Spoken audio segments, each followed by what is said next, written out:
Маня очень любила гулять во дворе, где могла пропасть на полдня, возвращаясь домой только для того, чтобы поспать. Во дворе у нее были друзья, песик Проша, к которому она свободно заходила в вольер, словно к себе домой, и коты, живущие по соседству. Так что нет ничего удивительного в том, что Маню еще подростком отвезли к ветеринару, где позаботились о том, чтобы у нее никогда не было потомства. В первую очередь хозяйка очень переживала за здоровье своей любимицы, но и не знала, что делать с котятами, куда их пристраивать.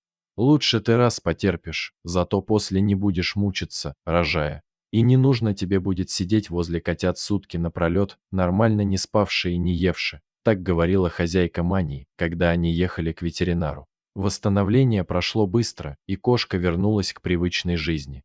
Ее нисколько не волновало, что она теперь никогда не будет мамой. По крайней мере, такие мысли были у хозяйки. Но у самой Мании были свои планы на этот счет. Как уже было сказано, кошка обычно ночевала дома. Всю ночь она гуляла очень редко, возможно, пару раз за жизнь. И всякий раз такие загулы прибавляли у хозяйки на голове седых волос. Но вот Маня куда-то пропала, и ее хозяйка не могла найти себе места, каждые полчаса она выходила на крыльцо и звала кошку. Но Мани нигде не было. После полуночи хозяйка решила попробовать спать, но уснула лишь под утро. А еще до того, как рассвело, опять вышла на крыльцо звать непутевую кошечку. Заодно решила отнести завтрак в вольер Проши. Поведение песика было странным, он топтался у дальнего угла вольера. В том же месте хозяйка заметила странное копошение. «Маня, это ты там, зараза?» – спросила женщина. И правда, кошечка находилась у вольера, но не одна. Возле нее копошился котенок, которого Маня тщательно вылизывала. «А кто это здесь? Где ты его нашла? Быстро отнеси обратно!» – возмутилась женщина. Но Маня так укоризненно на нее посмотрела, что хозяйка сразу сдалась. Спустя 5 минут Маня со своим приемным сыном уже сидели возле тарелок.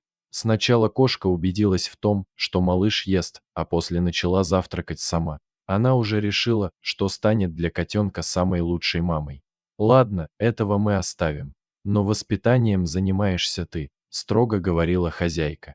«Но только больше никого не приноси. Договорились?» А Маня в ответ лишь глядела на хозяйку лукавым взглядом, мол, пока достаточно и одного, а там поглядим. Дорогие зрители, если вам понравилась эта история, обязательно поставьте палец вверх и поделитесь этим рассказом со своими друзьями. Если вы впервые на этом канале и еще не подписаны на него, рекомендую подписаться прямо сейчас, чтобы не пропустить очередную захватывающую историю.